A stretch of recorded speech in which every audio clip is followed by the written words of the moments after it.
साथ संगत को जय गुरु जी के चरणों में मेरा शत शत प्रणाम।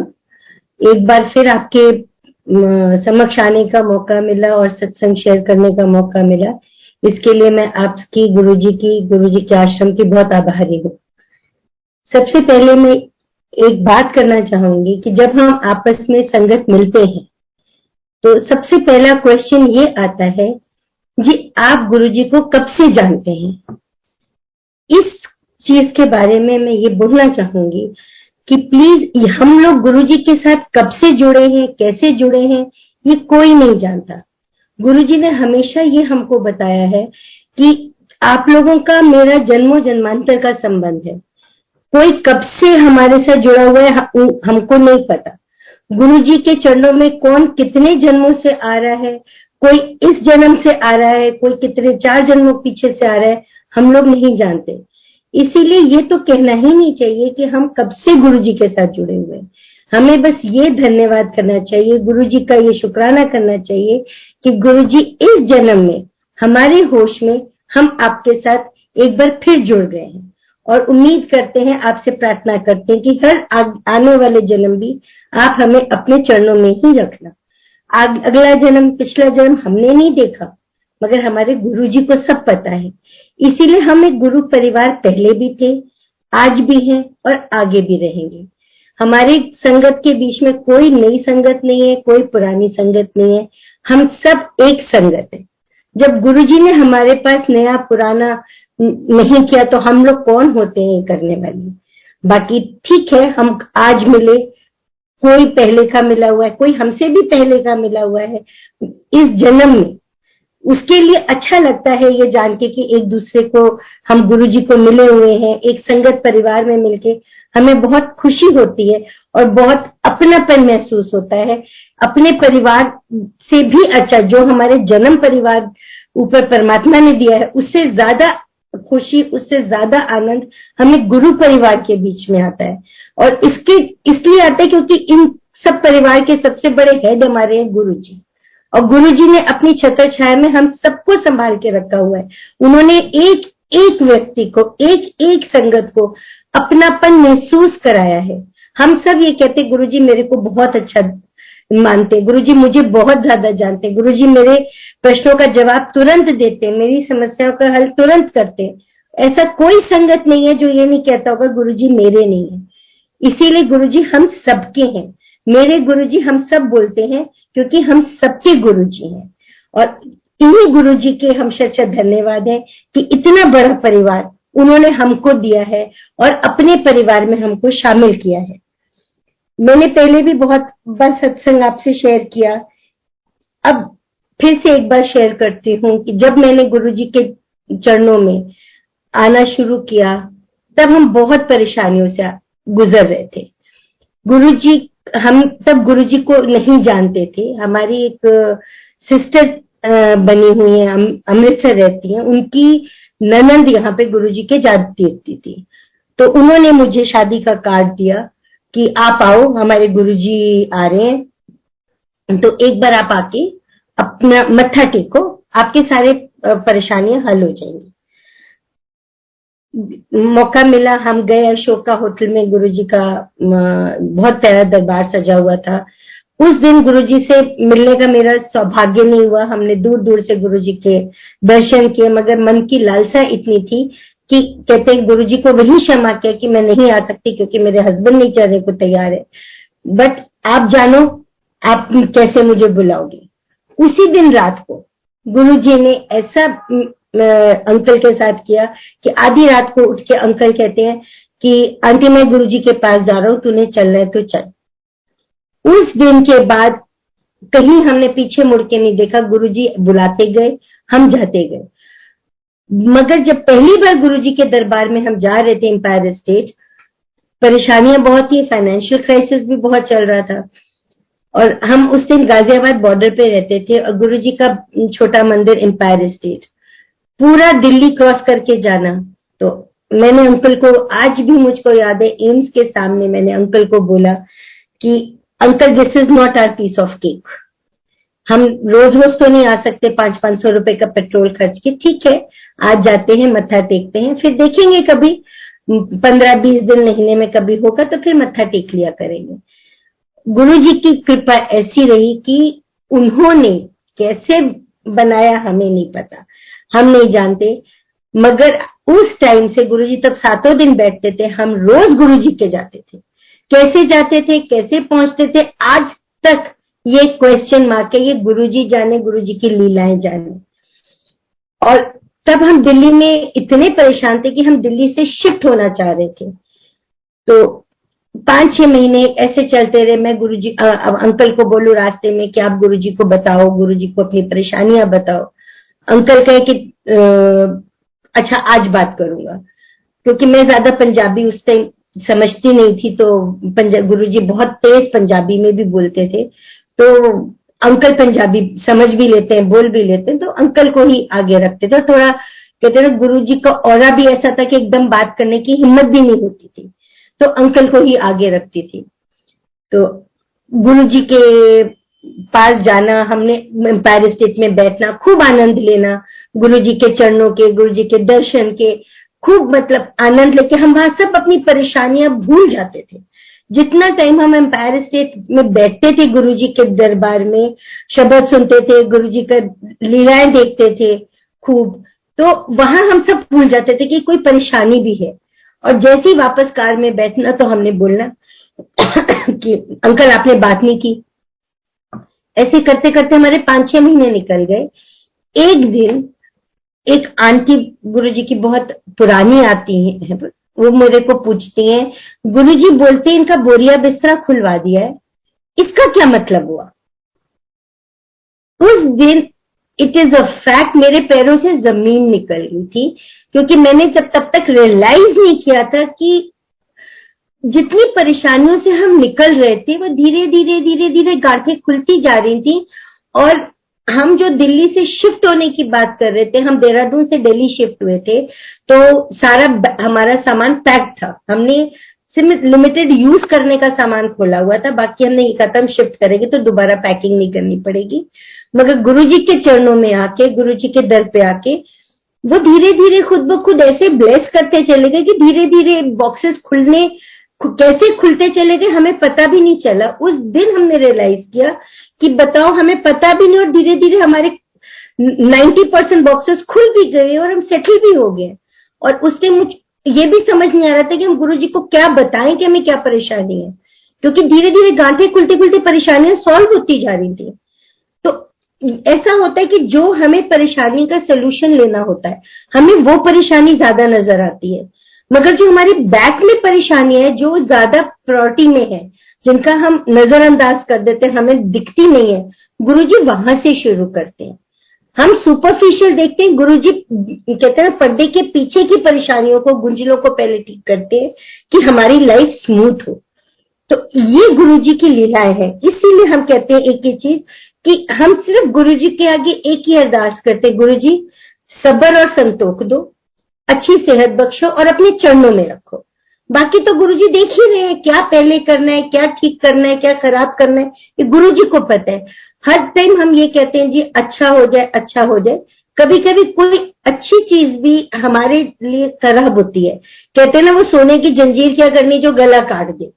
तो हम गुरुजी से कुछ ऐसा क्यों मांगे जो हमारे लिए नुकसानदायक है, और गुरुजी देंगे भी नहीं। पहले हम इमोशनली गुरुजी से बात करके ले भी लेते थे, जिद भी कर लेते थे कभी कभी, मगर अब तो गुरुजी कहते हैं ना, एक शब्द है जिसका साहिब डाढ़ा हुए। अब तो गुरुजी अपने हिसाब से चलते हैं, आप जितना मर्जी अरदास कर लो, अगर हमारे लिए वो चीज नहीं ठीक है तो गुरुजी कभी नहीं देंगे। इस चीज पे हमें विश्वास रखना है कि हाँ ये हमारे लिए ठीक नहीं, ये हमारे लिए नहीं है, इसीलिए गुरुजी ने उसको आगे परवान नहीं चढ़ाया। कभी कभी हो सकता है हम अपनी जिद से कोई काम कर लेते हैं, बाद में हमें एक सेटबैक मिल जाता है कि हम कहते हैं काम खराब हो गया, फिर हम पूछते गुरुजी ऐसा क्यों हुआ? ऐसा इसलिए हुआ क्योंकि हमने गुरुजी का इंडिकेशन को नहीं समझा, हमने उनकी बात को नहीं समझा। वो इशारे करते, वो हमारे आगे सर्कमस्टेंसेस ऐसे रखते हैं कि हमें काम करने में प्रॉब्लम्स आती हैं, तो हमें वही समझ जाना चाहिए कि ये काम हमारे लिए ठीक नहीं है और बैक बेंचर हो जाओ।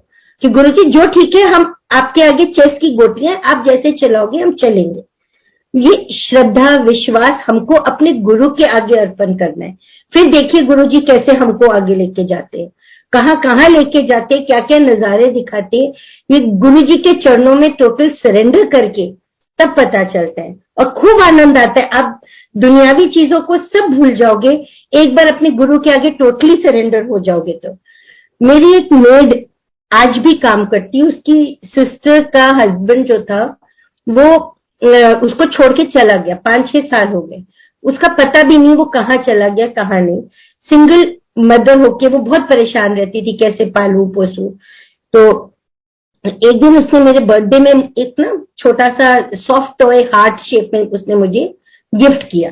तो मैंने उसको ये कहा, मैंने कहा चल प्रीति, गुरुजी तेरी अरदास सुने, अपना दिल, अपना जो इतना प्यार से तूने मुझे दिए, मंदिर में गुरुजी के आगे चढ़ा दे, गुरुजी तुम्हारी सारी मनोकामनाएं पूरी करेंगे।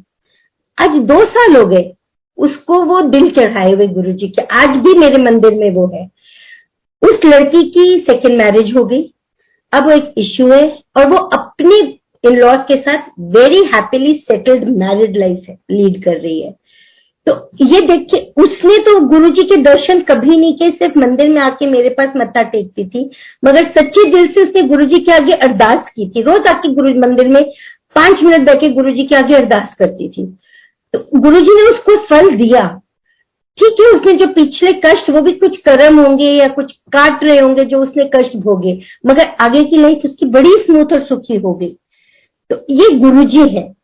अब मेरा बेटा हाईवे बॉम्बे में रहता है, वो हाईवे में जा रहा था बाई रोड, तो कार चला रहा था, गुरुजी के शब्द चल रहे थे उसकी कार में। सामने एक ट्रक जा रहा था और ट्रक की भी स्पीड अच्छी थी, हाईवे में इसकी स्पीड भी अच्छी थी। कुछ उसको समझ नहीं आया, वो गुरुजी के शब्द में इनग्रॉस था।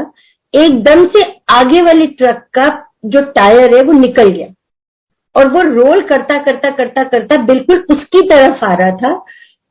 उसने इससे पहले रिएक्ट करता, वो टायर उसकी कार को पूरा जंप करके कार के पीछे चला गया, उसकी कार को टच भी नहीं किया। अब ये मेरे गुरुजी नहीं है तो और कौन है? नहीं तो टायर उसकी कार के साथ हिट कर सकता था, हाईवे में था, उसके कुछ का कुछ हो सकता था, आप सब समझ सकते हो। तो गुरुजी ने वहां बचाव किया ना। गुरुजी हम सबके साथ हैं, हर वक्त हमारे साथ हैं। बस यही बात है कि हमें अपने हिसाब से अपनी विश्वास और श्रद्धा पे पकड़ मजबूत रख के आगे बढ़ते जाना है। ठीक है, प्रॉब्लम्स आती है तब हम कहते हैं गुरुजी प्रॉब्लम्स का निवारण करो। शक्ति भी वो देते हैं, मार्ग भी वो दिखाते हैं प्रॉब्लम्स को आगे ले जाने के लिए, हम उसमें कुछ नहीं कर सकते। एक बार गुरुजी ने मौका दिया घर पे चरण डालने का, तो गुरुजी कहते आंटी तेरे घर आ रहे हैं। तो जी गुरुजी, तो कहते हैं, तो मैंने पूछा गुरुजी प्रसाद कितना बनाना है और कौन सा लेना है? तो गुरुजी बोले हल्दीराम का लड्डू लेना, बूंदी वाला, और 51 किलो लेना बस। जी गुरुजी। और फिर गुरुजी ने इंस्ट्रक्शंस दी कि आप कोई पुरानी संगत को नहीं बुलाओगे, जिसको लाना है वो मैं लेके आऊंगा, आप सारी नई संगत को बुलाओगे। नई संगत मतलब कि हम जिसको जानते हैं उसको नहीं बुलाना, हम जिसको नहीं जानते उनको इनवाइट करना है। ठीक है गुरुजी। हमने अरेंजमेंट करा तकरीबन 700-800 संगत का, और प्रसाद सिर्फ 51 किलो थे बूंदी के लड्डू हल्दीराम के। संगत आ गई, तकरीबन 850-900 हो गए होंगे, इस ज्यादा ही हो सकते, कम नहीं होंगे। गुरुजी ने प्रसाद देना शुरू किया। अब जब प्रसाद देना शुरू किया तो हमारे गुरुजी तो सुख से बहुत प्रसाद बहुत खुला देते और ब्लेसिंग्स उनकी कहते ना खूब मिलती है सबको। तो फिर भी इंसान चाहे जितना भी आप विश्वास, हम कह देते विश्वास को, फिर भी इंसान ये सोचता है कि नहीं, मेरे दिमाग में थॉट है कि गुरुजी प्रसाद कम ना पड़ जाए, 51 किलो तो कुछ भी नहीं होता। तो परात जा रही थी बाहर, गुरुजी प्रसाद दे रहे थे, तो मैं वहां पे देख रही थी कि मुझे कोई मेरा जानने वाला मिल जाए जिसको मैं बोलूं कि आप जाके प्रसाद ले आओ।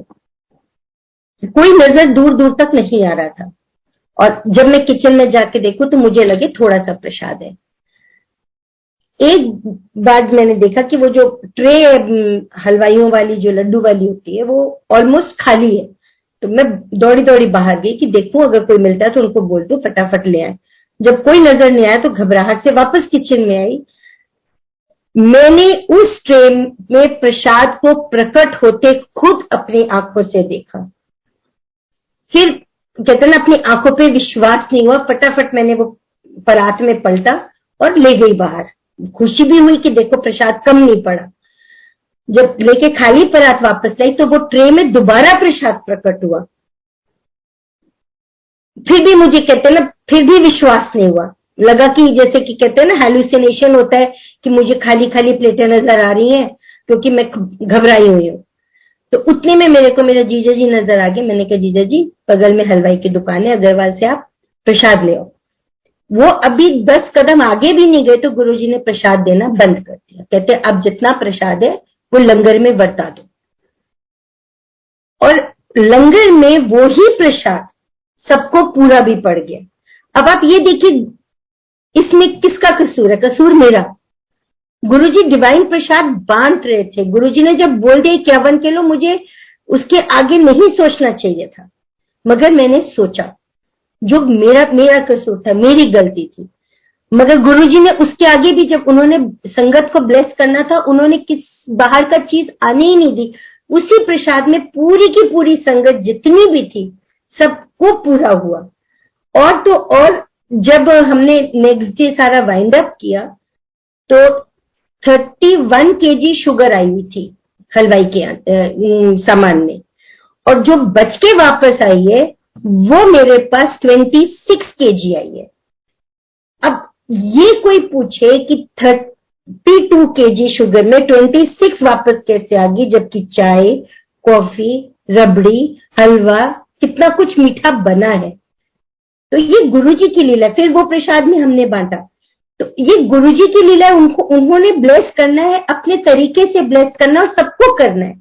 और उस टाइम जितनी नई संगत आई थी, हमारे सोसाइटी के कॉलोनी के लोग थे काफी, मैक्सिमम लोगों के घर में गुरुजी ने कल्याण किया। मैक्सिमम वो गुरुजी को वहीं पे मिले। गुरुजी को पहली बार में प्रसाद उन्होंने लिया, मगर गुरुजी ने वहां उनको ब्लेस करना था। More than 60% of the colony was blessed by Guruji that day. तो ये गुरुजी को जिसको ब्लेसिंग देनी है, गुरुजी ने जिसको अपने छत्र छाया में लेना है, वो जाके भी लेते हैं। हमें जरूरी नहीं है कि हमें एक ही जगह ब्लेसिंग मिल रही है। जो हमारे साथ नहीं एसोसिएटेड है, गुरुजी चल के उनके पास जाते हैं और ब्लेस करते हैं। ऐसे वहां पर लोगों को फैमिली प्रॉब्लम्स हो रही थी, जो बाद में आके जिन्होंने मेरे से पूछा कि आंटी गुरुजी कहाँ बैठते हैं, हमें गुरुजी के जाना है। तो ये गुरुजी की लीला है। गुरुजी अपनी संगत को अपने पास खुद बुलाते हैं। वो किसी न किसी रूप में, किसी न किसी वसीले में बुला ही लेते हैं। अब गुरुजी है, उन्हें पता है हमें क्या कष्ट आने वाला है। एक बार गुरुजी अंकल को बोलते हैं, वर्मा जा रॉकलैंड हॉस्पिटल खरीद ले। इन्होंने कहा जी गुरुजी। चले गए रॉकलैंड हॉस्पिटल खरीदने। जब खरीदने गए तो वो कहते हैं, जो ओनर कहते हैं हमें तो बेचना नहीं है। तो उन्होंने कहा जी हमारे गुरुजी ने कहा है। तो कहते हैं नहीं मुझे अभी बेचना नहीं है। ऐसे अंकल 4-5 बार गुरुजी ने भेजा और अंकल 4-5 बार उसके पास गए। डॉक्टर बोले नहीं मुझे नहीं बेचना। गुरुजी ने एक्चुअली वो उनको खरीदने के लिए नहीं भेज रहे थे, उनके हॉस्पिटल के आने जाने के चक्कर लगवा रहे थे कि क्या पता कितनी बड़ी बीमारी होती, कितना बड़ा होता कि उनको हॉस्पिटल में भर्ती होना पड़ता। वो उनका ग्रह चक्कर, उनके कष्ट उनको बार बार हॉस्पिटल भेज के काट रहे थे। इस चीज को हमें समझना है और ये समझ के ही आगे चलेंगे तो हमें भी अपनी लाइफ सुखी मिलेगी। अगर हम ये सोचेंगे गुरुजी ने तो हॉस्पिटल बेचने के लिए बोला, खरीदने के लिए बोला, वो तो बेच ही नहीं रहा, वो नहीं बेच रहा, वो उसकी लीला है, उसके कर्म है, जो भी है वो उसकी प्रॉब्लम है। मेरे गुरु ने कहा जाके खरीद लो, मैं जाके खरीदूंगा। कैसे खरीदना है, क्या खरीदना है, हमें कुछ नहीं पता, वो गुरुजी जाने। मगर हमारे गुरु ने कहा जी आपने बेचना है, हम खरीदने आए। उस हिसाब से जैसे गुरुजी ने कल्याण करना है, किस रूप में करे, कोई वसीला, उनका तरीका वो ही जाने। हम जब शब्द गुरबानी सुनते हैं तो उसमें कितने कितने व्याख्या में हमें पता चलता है कि उनके गुरु ने उनको कहाँ भेजा, कि लंगड़ी टांग ठीक करने के लिए भेजा, कैसे ठीक हुआ। तो ये सब लीलाएं हमारे गुरु की हैं, ये गुरु जी ही रचाते हैं। कोई कब कैसे मिलता है, कहाँ जाता है, ये हमें नहीं पता चलता। हम कभी कभी ऐसे लोगों से मिल जाते हैं जिनको हम जानते भी नहीं, मगर वो अपनों से भी ज्यादा प्यारे होते हैं। एक दिन मैं मेट्रो में जा रही थी, एक सामने लड़की बैठी थी, बड़ी यंग सी थी, लिटरली उसके आंखों में आंसू थे, मगर उसने हाथ में घड़ी पहनी हुई थी और उस घड़ी में गुरुजी का स्वरूप था। तो मेरे से रहा नहीं गया, मैं अल्टीमेटली उसके पास उठ के गई और मैंने वैसे ही पूछा कि आप गुरुजी के जाते हो? कहते हाँ आंटी।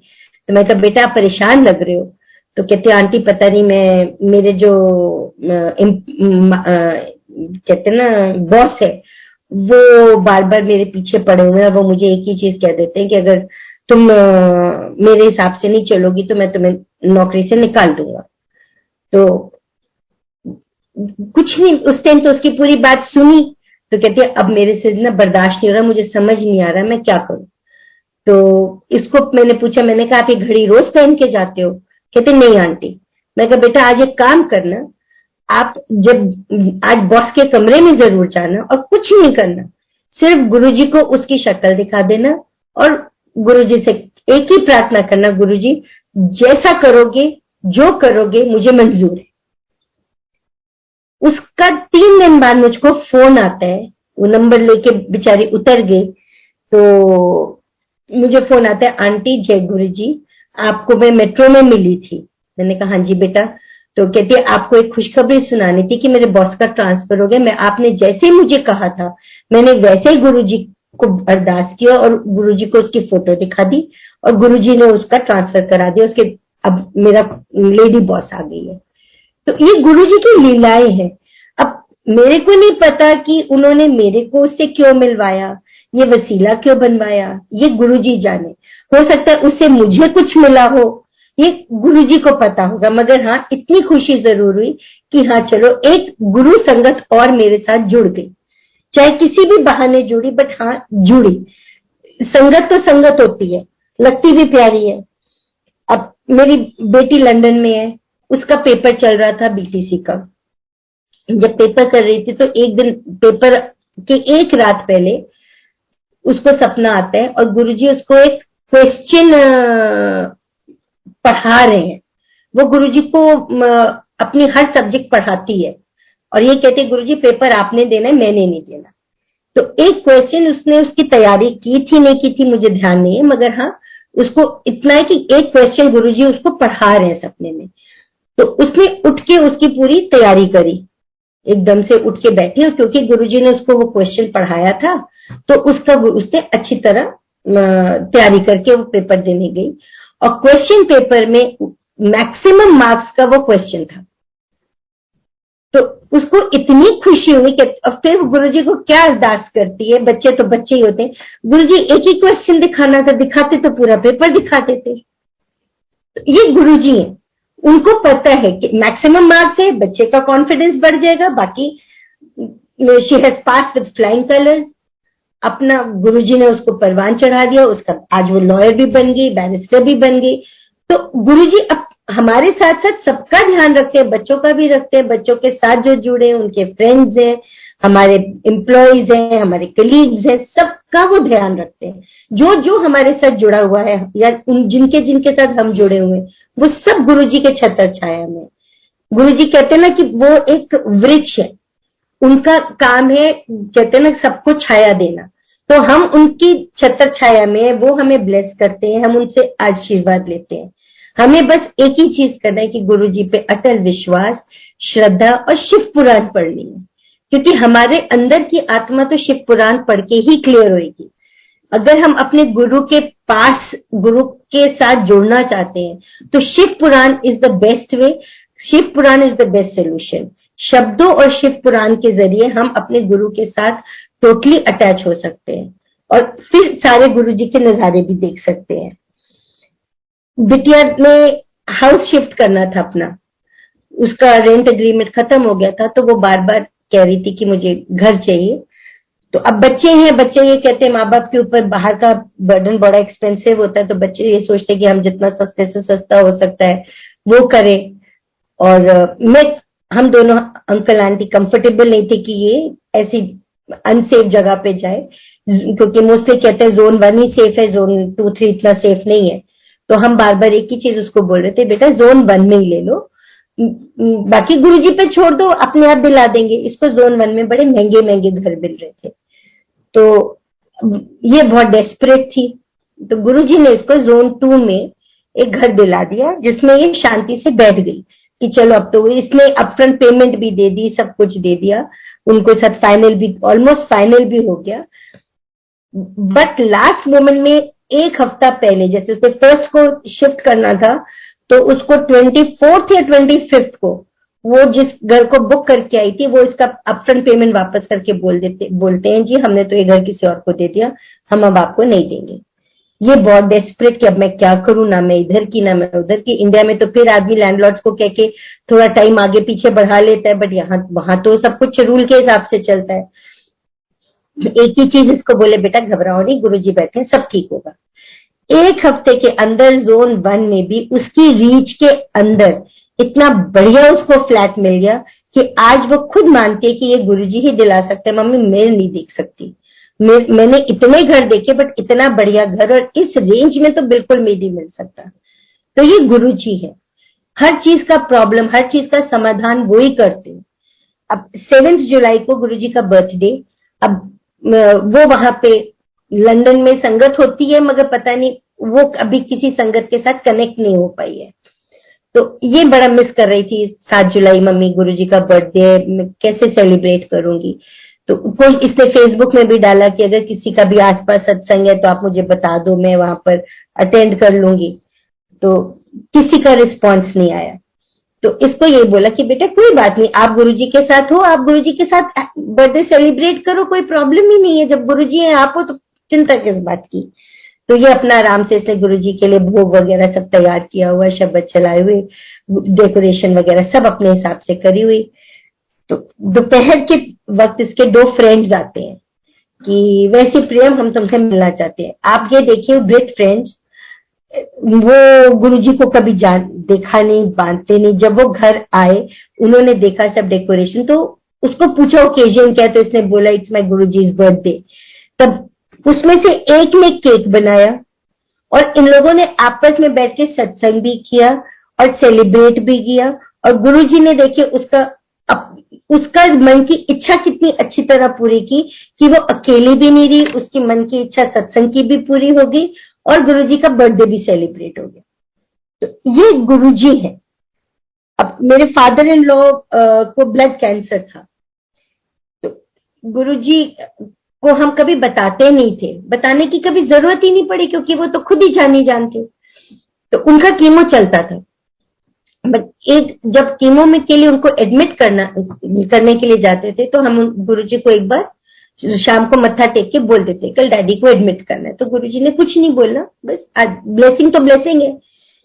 उस दिन जब हमने बोला कि डैडी को कल एडमिट कर रहे, तो गुरुजी ने छोटे छोटे स्वरूप जो पॉकेट में क्लिप हो जाते हैं वो एक मुट्ठी में दिए और बोले घर में जाके सबको दे देना।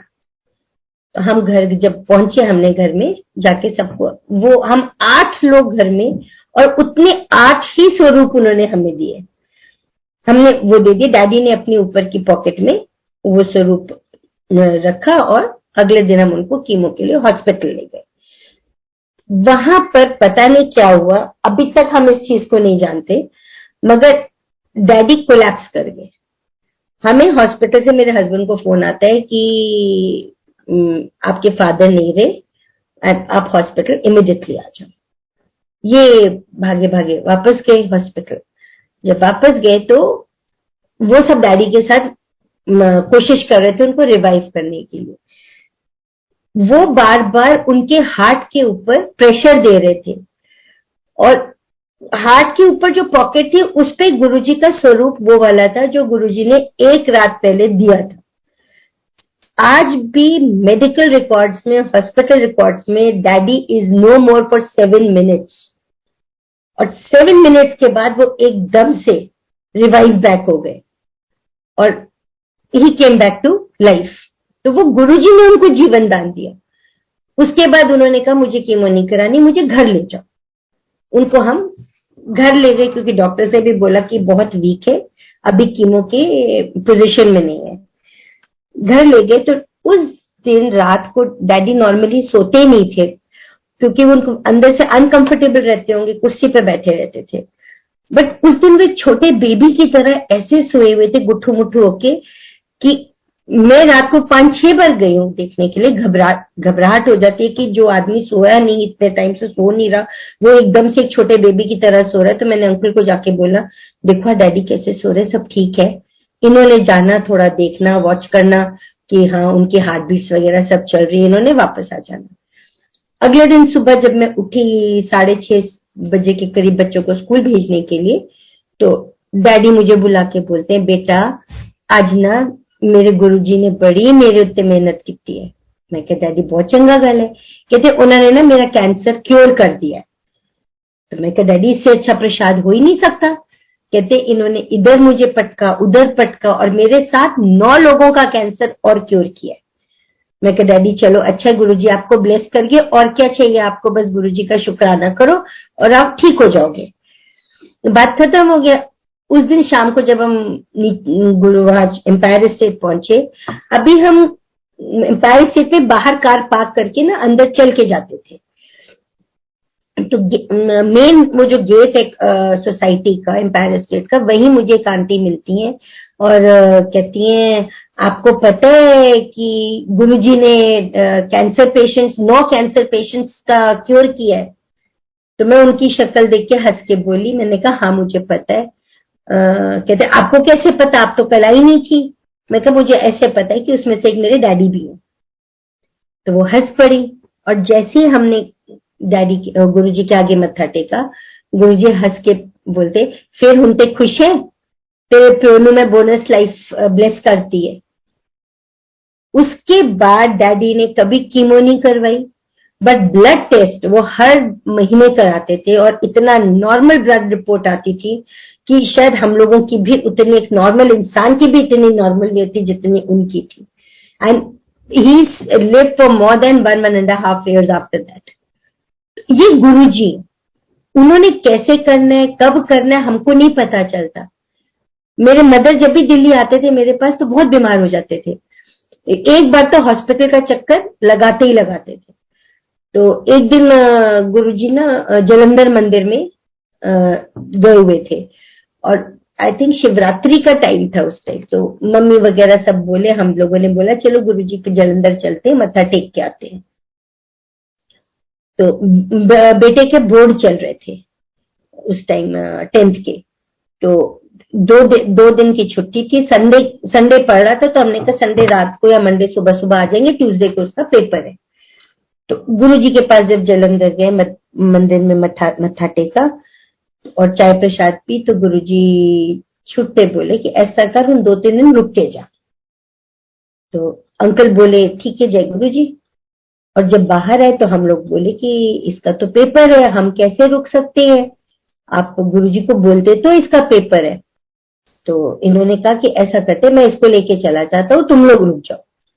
तो अब यहाँ पे सबके क्वेश्चन मार्क आ गए कि गुरुजी ने तो सबको रुकने के लिए बोला है और यहाँ हम आधा रुकने के लिए कह रहे हैं और आधा जाने के लिए कह रहे हैं।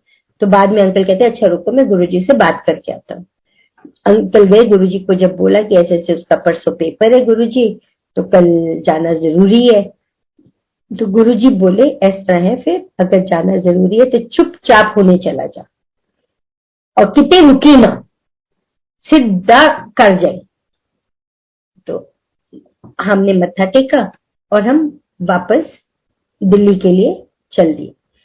जैसे ही हम दीपक मेमोरियल हॉस्पिटल के सामने से निकले, मेरे मदर को सिवियर अटैक पड़ा और क्योंकि वो वहां की पेशेंट है, हमने तुरंत घर भी नहीं गए, उनको सीधा हॉस्पिटल में एडमिट करा और वो ठीक हो गई, ठीक ठाक होके अपना 5-6 दिन हॉस्पिटल में रही, वापस आई।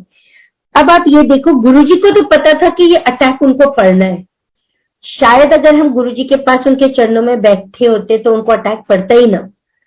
क्योंकि वो कष्ट आना था तो गुरुजी ने कहीं रुकने भी नहीं दिया रास्ते में कि चाय पानी के लिए रुकेंगे, कुछ खाएंगे, कुछ पिएंगे, मस्ती में जाएंगे।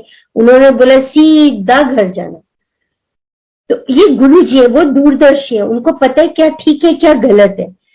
हम लोग नहीं समझ पाते उनकी लीलाओं को, मगर अगर हम उनके ऊपर ब्लाइंडली फेथ करके हम चलेंगे तो आप देखना ये जो टोटल सरेंडर की बात हम कह रहे हैं आज, ये ऑटोमेटिकली आती चली जाएगी।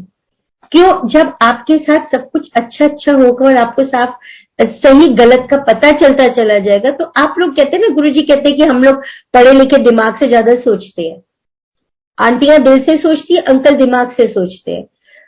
वो धीरे धीरे हम टोटली सरेंडर की तरफ खुद ब खुद ही आ जाएंगे। एक दिन में नहीं आता ये सरेंडर, ये विश्वास एक दिन में नहीं आता। ये बिल्कुल ठीक है। क्यों? हम लोगों के आगे इफ्स एंड बट्स बहुत है, और आजकल का एनवायरनमेंट ऐसा है कि आदमी एक दो बार बहुत कुछ सोचता है। मगर धीरे धीरे जब आप कहते हैं ना सही चरणों में आ जाते हो और सही चीजें आपके साथ होती हैं, कुछ गलत नहीं होता, तो आपको खुद ब खुद आपका विश्वास बरकरार होता चला जाता है। मगर हमें मौका देना चाहिए। ये कोई इंस्टेंट, वो गुरुजी ने बोला ना कि एथे लोग इंस्टेंट लैन आंदे ने, यहाँ इंस्टेंट कुछ नहीं मिलता। क्यों? वक्त जब हमारा सही होगा, जो चीज हमें जिस टाइम ब्लेस होनी होगी वो उसी टाइम होगी, उससे आगे नहीं, उससे पीछे नहीं। हम लोग परेशानियां होती हैं, हम गुरु के दर पे नहीं होंगे, हम बड़े आराम से भगवान को प्रार्थना करते रहेंगे, प्लीज हमारी प्रॉब्लम दूर कर दो, टाइम उनको टाइम दे देंगे। बट अपने गुरु के लिए हम टाइम कहेंगे गुरु जी अभी कर दो, ये कष्ट का निवारण कर दो। क्यों? अल्टीमेटली उनको भी टाइम चाहिए, उनको भी पता है कि धीरे धीरे कैसे कैसे हमारी परेशानियों को हल करना है, ये उनसे ज्यादा कोई अच्छा नहीं जानता। इसीलिए हमें अधीर नहीं होना चाहिए, हमें इंस्टेंट नहीं कुछ लेना चाहिए। और ये भी जरूरी नहीं कि जो चीज हम मांगे, अब जैसे मैंने अपने फादर की डेथ गुरुजी से रिक्वेस्ट करके मांगी थी और गुरुजी ने दी। क्यों? मेरे फादर को मोटो न्यूरॉन डिजीज थी। एमएनडी ये होती है कि धीरे धीरे आपकी बॉडी के पार्ट्स डेड होने शुरू हो जाते हैं, आपका सिर्फ एक टाइम पे ब्रेन काम करता है और कुछ काम नहीं करता। तो जब उनको वो डिजीज डिटेक्ट हुई थी तो उसके लिए स्पेशलाइज्ड शूज बनते हैं, जो कि आप कभी भी सिर्फ बेड पे होते हो तो उतार सकते हो, अदरवाइज वो उतारे नहीं जाते। उनकी वो डिजीज जो थी वो पैरों से शुरू हुई थी। तो एक बार डैडी पापा मुझे बोले कि बेटा तो सबको गुरुजी के पास ले गई है, तो मुझे नहीं लेके जाएगी? तो पापा मेरे आर्य समाजी थे, तो उनको मैंने कभी फोर्स भी नहीं किया कि पता नहीं जाना चाहेंगे नहीं जाना चाहेंगे। तो उन्होंने अपनी मन से खुद ये इच्छा जाहिर की। तो मैंने कहा पापा बिल्कुल आपने बोला है तो बिल्कुल लेके जाएंगे, आपको क्यों नहीं जाएंगे, चल आज शाम को ही ले चलते हैं। मैंने पापा को तो बोल दिया, बट एक दिमाग में क्वेश्चन मार्क है कि ये शूज उतार नहीं सकते और गुरु के मंदिर में बाहर शूज तो उतारने हैं, और डॉक्टर ने बोला कि नंगे पैर चलेंगे नहीं। खैर गुरुजी के ऊपर छोड़ के हम उनको लेके एम्पायर स्टेट पहुंच गए। एम्पायर स्टेट से हम कार से उनको अभी उतार ही रहे थे तो छोटू आया अंदर से किचन की तरफ से कि वर्मा आंटी, हाँ जी गुरुजी ने अंकल को बुलाया है। तो आई थॉट वर्मा अंकल को बुलाया है। कहते नहीं ए थोड़े पापा है कि नहीं? मैंने कहा हाँ जी। हाँ जी चलो अंकल जी चलो। उनको हाथ से पकड़कर धीरे धीरे धीरे, पापा रुके कि मैं शूज उतार लेता हूँ। शूज भी नहीं उतारने दिए उन्होंने, और सीधा अपने गद्दी के सामने वो जो कोई आप लोग एम्पायर स्टेट अगर गए हो तो पिलर के पास उनको फर्स्ट क्लास जगह देके वहां बिठाया, वही लंगर कराया। उनको इतना चली जाएगी, जिसका सिर नहीं बन रहा उसको खाने पीने को नहीं देना, शील पास अवे, और एक बेबी बिल्कुल ठीक रहेगी। हम कहा ठीक है, वेरी गुड। मैंने सेम चीज गुरुजी को बोला, गुरुजी भी कहते ठीक है। अपना वो डिलीवरी होती रही, जो टाइम निकल गया। जब डिलीवरी का टाइम आया, ही was blessed with 2 baby girls, और इतनी प्यारी बेटियां, इतनी प्यारी बच्चियां आज तक नहीं देखी। गुरुजी के ब्लेस्ड बच्चे हैं तो फिर प्यारे तो होने ही है। सेम वही बात हुई कि एक बेबी जिसका सिर नहीं बना था वो 18 घंटे के बाद शी पास्ट अवे। और एक बेटी उनकी फर्स्ट क्लास, आज भी वो टचवुड अब तो बहुत बड़ी हो गई है, ग्रेजुएशन में पढ़ रही है। तो थोड़े दिन 15-20 दिन के बाद मास्टर जी आए मेरे पास और मुझे कहते हैं कि मैम मैं तो बहुत परेशान हूँ। मैं कहा क्या हो गया? कहते हैं मुझे समझ नहीं आ रहा कि मैं बेटी होने की खुशी मनाऊं कि बेटी जाने का दुख मनाऊं। मैं गुरुजी को नहीं मानता, मैं गुरुजी के पास नहीं जाऊंगा। आप ऐसा करो, गुरुजी का जो भी सामान है, जो 100 रुपए आप वापस ले लो मेरे से। मैंने झोली आगे रखी, मैंने कहा आप मुझे दे दो। मैंने उनको कुछ कन्विंस करने की कोशिश नहीं की। उसके बाद जब सारा सामान ले लिया तो मैंने कहा मास्टर जी आप एक चीज और मेरे को देना भूल गए। कहते क्या? मैंने कहा वो बच्ची, जो बच्ची आपके पास हो नहीं रही थी, गुरुजी ने आपको बेबी ब्लेस करी, वो भी तो प्रसाद है, वो आप कैसे रख रहे हो? वो आप मुझे दे दो। तो खैर वो कुछ बोले नहीं, थोड़ा रोए, उसके बाद वो चले गए। करते करते करते ये 7-8 साल हो गए and I lost touch with him, क्योंकि मेरा मन बहुत खराब हुआ कि अब आप ब्लेस हो गए, आपको बेबी मिल गया, सब है, तो आज आप ऐसे बोलने लगे। 7-8 साल मेरा उनका संबंध नहीं रहा। वन फाइन डे मेरे को पता नहीं उन्होंने कहां से मेरा नंबर लिया, उन्होंने मुझे फोन किया, कहते मैम आपसे एक बात करनी है। मैंने कहा जी बोलिए। कहते ऐसे ऐसे गुरुजी ने ना मुझे लड़का ब्लेस किया था, तो मेरी वाइफ ना कंसीव नहीं कर रही। मैं कोशिश तो पिछले 3 साल से कर रहा हूं, बट मुझे रिजल्ट नहीं कहीं पॉजिटिव मिल रहा। तो मैंने कहा मास्टर जी आप तो गुरुजी को मानते नहीं थे, आप तो गुरुजी कह रहे थे गुरुजी ने मेरे को समझ नहीं आया, उन्होंने मेरे को बेबी दिया, दुख दिया। तो कहते वो मेरी नादानी थी। तो खैर अब क्या बात करती। तो मैंने कहा देखिए अगर आपने इशू करवाना है तो आपको डॉक्टर शीला मेहरा के पास ही जाना पड़ेगा और कहीं आपकी गति नहीं। तो कहते ठीक है। गए मूलचंद हॉस्पिटल, वहां डॉक्टर शीला मेहरा की जो असिस्टेंट है हॉटचंदानी, वो देख रही थी शीला मेहरा से, वह उनको सुपरवाइज करती थी। करते करते उनकी वाइफ फिर कंसीव कर गई and then he was blessed with the baby boy. और आज वो लड़का तकरीबन 10 साल का हो चुका है। तो ये देखिए गुरु जी ने उसको बेटा जरूर ब्लेस किया था, बट उसके ग्रह काटने के लिए लक्ष्मी पहले आनी थी, फिर बेटा मिलना था उसको। तो फैमिली उनकी कंप्लीट करी। गुरुजी का जो वचन है, गुरुजी का जो वाक है, वो कहीं पीछे नहीं हटता। अगर उन्होंने ये बोल दिया कि ये होना है तो वो होएगा। कब होएगा, कैसे होगा, कहां होगा, इस पे हमें नहीं गौर करना, वो गुरुजी पे छोड़ दो, क्योंकि गुरुजी को पता है कब कैसे कहां, वो उनका है। इसी तरह का एक छोटा सा सत्संग और सुनाती हूँ। मेरी बेटी बहुत छोटी थी, बहुत ज्यादा पढ़ने में शार्प नहीं थी, क्योंकि बचपन में बीमार बहुत रहती थी, तो हम उसको ज्यादा प्रेशराइज भी नहीं करते थे। तो सिर्फ हमें इतना होता था कि बस पास हो जाए, हमारे लिए वही उसकी पढ़ाई बहुत बढ़िया है। इनफैक्ट हम रिपोर्ट कार्ड में भी जब जाते थे तो डर के मारे यही देखते थे, ग्रांटेड, बस ग्रांटेड है तो दैट्स ऑल। तो ऐसे ही इसका रिपोर्ट कार्ड आया। ये बहुत खुश थी उस टाइम कि चलो मैं पास हो गई हूँ। तो गुरुजी क्या मत्था टेका, रात को बैठे थे 2:30-3 बजे के करीब। तो गुरुजी छोटी सी तोतली आवाज में बोली, गुरुजी मैं पास हो गई हूँ। तो गुरुजी हंस के बोले, फिर तो खुश है ना, पास होंदे लाले पे रहंदे सी, उनते पास होगी। अच्छा दस तू की बनना है? तो बड़ा धीरे से ना मुंह नीचे करके बोली, गुरुजी मुझे डॉक्टर बनना है, मगर मुझे एग्जाम नहीं देना, भैया की तरह कॉम्पिटिटिव एग्जाम में पढ़ नहीं सकती इतना। तो गुरुजी ने उसको देखा, बड़े प्यार से स्माइल करा और वो बात हम भूल गए। मैंने भी हंसा, घर आके उसको बोला कि आप बेटा डॉक्टर बनना चाहते हो तो बिना कॉम्पिटिटिव एग्जाम के कहां से डॉक्टर बन जाओगे। तो बात खत्म हो गई। अब एज टाइम्स पास, बच्चा पढ़ लिख के बड़ा भी हो गया, कॉलेज भी अब अपना करने लगी। एकदम से कहते ना जैसे गुरुजी के बच्चे, गुरुजी ने उसके दिमाग में डाला कि मुझे डॉक्टरेट करनी है। आज से कब तकरीबन 6 महीने पहले उस लड़की को डॉक्टरेट की डिग्री अवार्ड हुई है और आज उसके नाम के आगे डॉक्टर प्रियम वर्मा लिखा हुआ है। तो आप ये देखो कब गुरुजी ने उसको ब्लेस करा था। हम कहते गुरुजी ने उसको स्माइल किया, कुछ बोले नहीं, बट वो उसको ब्लेस कर गए, उसको डॉक्टरेट की डिग्री मिल गई। डॉक्टर वो बिना कॉम्पिटिटिव एग्जाम्स के बन गई। चाहे उसने उससे ज्यादा पढ़ाई की, आज भी she is a topper, law कर लिया है, बैरिस्टर बन गई है, गुरुजी की ब्लेसिंग से she is very intelligent now, flying colours में उसके रिजल्ट्स आते हैं। तो ये गुरु की ब्लेसिंग्स है, ये गुरुजी की छत्र छाया के बच्चे हैं जो गुरुजी के चरणों में रह के गुरुजी के कवच के नीचे बैठ के फ्लरिश कर रहे हैं। ये वो फूल हैं जो गुरुजी खिला रहे हैं।